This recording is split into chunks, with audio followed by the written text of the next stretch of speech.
අපේ ජීවිතේ හරි ලස්සන ආදර කතා අපිට හම්බ වෙනවා. මතක හිටින ආදර කතා හම්බ වෙනවා. ඒ වගේම අර ඒ අතරේ අපිට දුක හිතෙන අපි මතක් කරන් අකමැති කතාත් හම්බ වෙනවා. මනමාල කතාව කියන්නේ මොන වගේ කතාවක්ද ඉතින්? හොඳ ප්‍රශ්නයක්. ඒකට උත්තරේ තියෙන්නේ මේ විෂුවල් එක බැලුවාම. මම ඒ හින්දා කියනවා විෂුවල් එක බලන්න.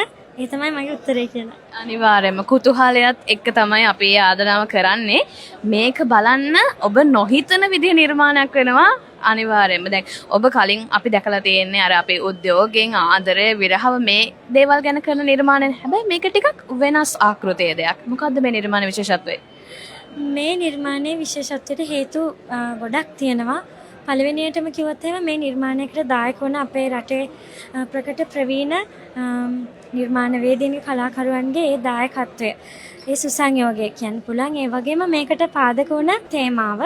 ඉතින් මේ තේමාව අපේ ජන මූලයකින් ගත්ත තේමාවක්. ඉතින් මේ හැමදේම එකතුවක් විදිහට මට කියන්න පුළුවන් මේකේ විශේෂත්වය.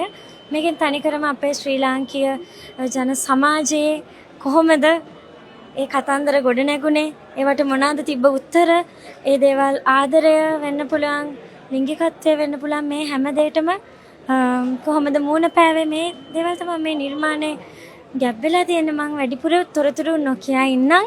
මොකද මම ආසයි නිර්මාණ ශිල්පිනියක් විදිහට නිර්මාණයෙන් කතා කරන්න. ඉතින් අපි මේ නිර්මාණයෙන් දැන් කතාව ඉදිරිපත් කරලා තියෙන්නේ. ඉතින් එතනින් එහාට කතා කරන්න ඕනේ අපේ ප්‍රේක්ෂකයන්. ඒ වෙනුවෙන් මම බලන් ඉන්නවා. අනිවාර්යයෙන් මේ කුතුහලය අපි ඔබ වෙනුවෙන් ඉතිරි කරනවා. නිර්මාණය බලන්න, රස විඳින්න, දේශීයත්වයේ වගේ මේ නූතන භාවයත් මේක ඇතුලේ අර ප්‍රවීණත්වයත් එක්ක හොඳට ගැබ් වෙලා තියෙනවා. අපි මියුසික් වීඩියෝ එකකට වඩා චිත්‍රපටයක් බැලුවා වගේ අත්දැකීමක් තමයි මුල්ම අත්දැකීම දැකුනේ. අර බෙර පද ටික ඇහෙද්දි මගේ නම් අර හිරිගඩු පිපිලා ගියා ඒ අත්දැකීමත් එක්ක.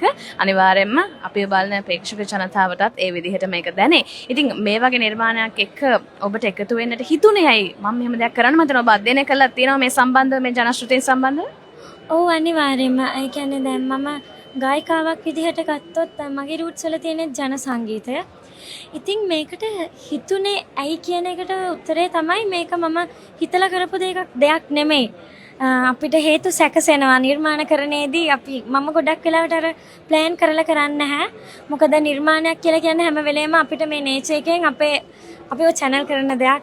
ඉතින් ඒ මැසේජ් එක ලබන්න මම පින් කරන්න ඇති. ඒකත් එක්ක මේ නිර්මාණය මේ විදිහට කරන්න අවශ්‍ය සියලුම වටපිටාව නිර්මාණය වුණා.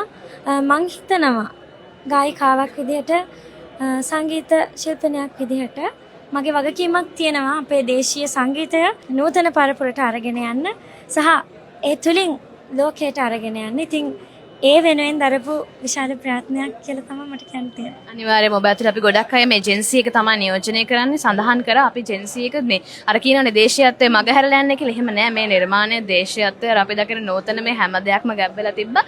අනිවාර්යයෙන්ම ජනතාව වැළඳ ගන්න නිර්මාණයක් බවට පත් වෙයි. මම දැන් අපි සඳහන් කරමු මේ නිර්මාණයට එකතු වුණ දායකත්වය ලබා දුන්න අය ගැන. ඔව් අතන මේ ගීතේ සංගීතය නිර්මාණය කරේ රෝහණ වීරසිංහ සර්.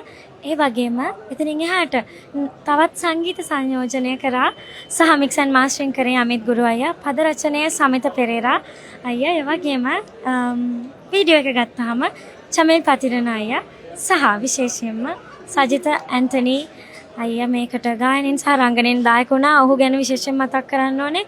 ඔහු මේ නිර්මාණයට දායක වුණේ රුපියලක්වත් අය කරන්නේ නැතුව පුදුමාකාර ආදරයකින් ගෞරවයකින් සහ ඔහු තිබ්බ රිසර්ච් එකක් ඔහුගේ විශ්වවිද්‍යාලයේ ඔහු කලු කුමාරයා ගැන රිසර්ච් කරලා තිබ්බා.